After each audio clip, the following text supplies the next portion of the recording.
Hey guys, so recently I found this beautiful container that I want to turn into a little terrarium. It has this cork ball on top. Let's see if it bounces. That you put on top to, I thought it would make a really cool terrarium, so that's what we're going to be doing today. And I definitely have some ideas, but nothing concrete. So we're just winging it today. I think it's gonna be a lot of fun. Just some kind of relaxed fun. We're just playing around. So let me bring you in real close and we'll get started. So first things first, of course, we need to mix up some substrate. I'm going to be using cocoa coir, aqua soil, and some sphagnum moss petals. Okay, so to scape the back of this, we need some ground up aqua soil so that it's a powder.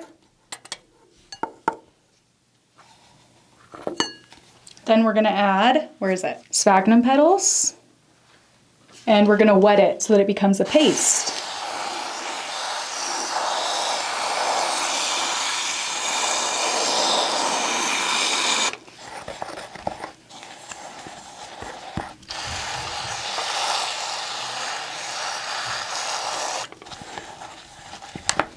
Now that it's pasty, we're just gonna put our container on the side so that we have one clear like back side.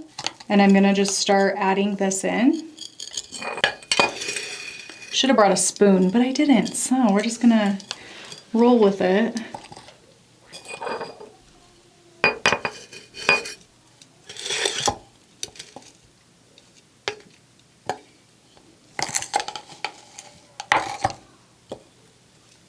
This stuff is pretty sticky and messy and it can be cleaned up, but it's kind of a pain. So I try to be really careful with this step.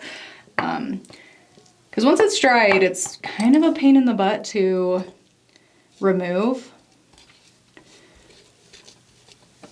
Okay, so when I'm putting it in, I'm trying to keep it in a like triangular shape. So I want it to be thinner at the top and then kind of get bigger the closer to the bottom it gets, if that makes sense.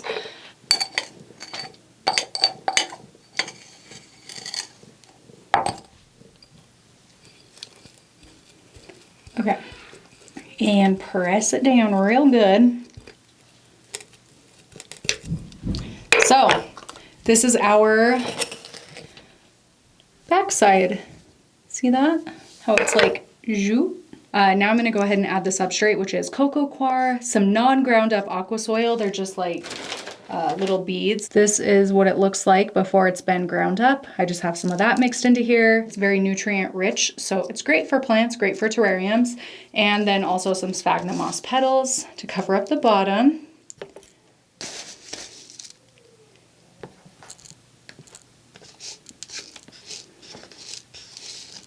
Again, we are gonna slope it so that it's shorter in the front, taller in the back, so that it kind of draws the eye a little bit more.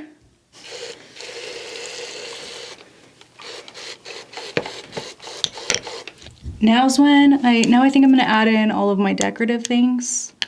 So I have some slate rock, and then some little pieces of bark that I'm gonna add in. I'll lay these all out so I can kind of see what options I have.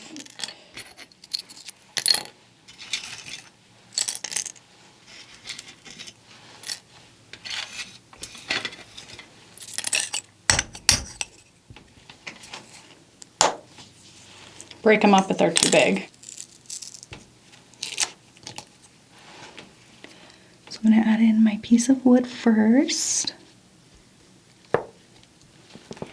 Just kind of press it in there like that, because I want this to be my like focal point, this piece of wood here. Oh, that looks nice. I'm probably gonna add a few more pieces around. Oh yeah.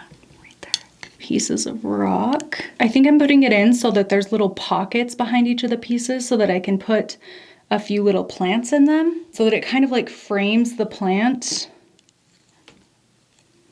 a little bit and looks like layered. This stuff we stuck to the back. Once it dries, it's like a glue and it's not really going anywhere unless you really have to force it. So anything you kind of stick to it is going to stay in place, which is nice. I think the next step is actually going to be to add our little plants. So I have ferns, I believe these are both ferns. I have some Selaginella right here, a couple pieces. A small little Markgravia cutting.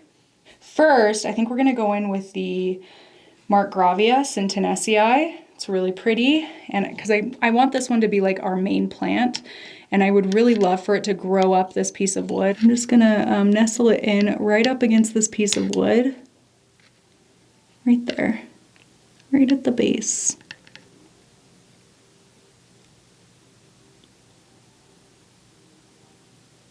Just like that. Our next little addition will be this fern. I want to pop out right here behind this piece of rock we placed against the wall. Oh yeah, that looks really good. Okay, so to offset the green here, I'm gonna add a little more green up front here, just to make it look even. I think that's what this all comes down to, is making it look like even all the way around. We're gonna put it here. Also behind this little rock pocket, but add a little more substrate behind there. Yeah, it's like that. There we go.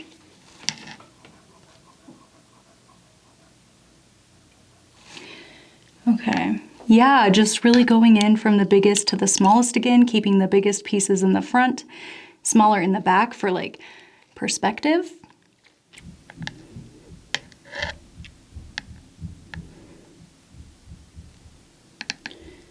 Kind of push it in there.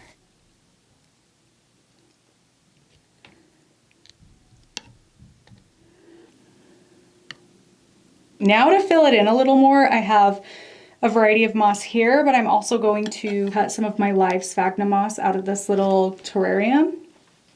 This smells so fresh.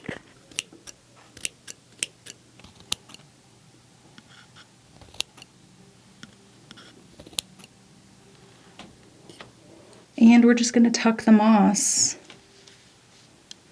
around the place to liven it up.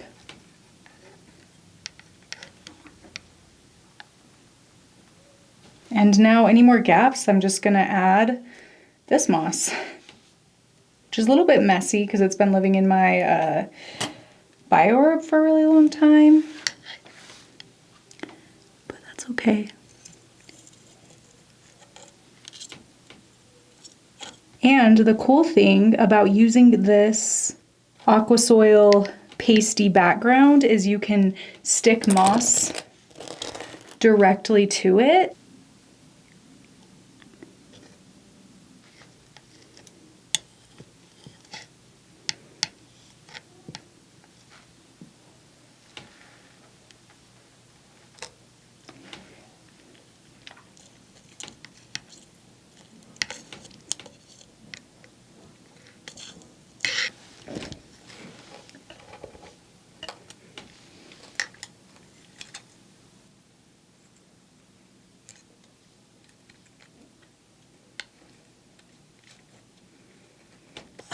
I love it. Okay, so now I'm gonna give it a little spray on the mist setting.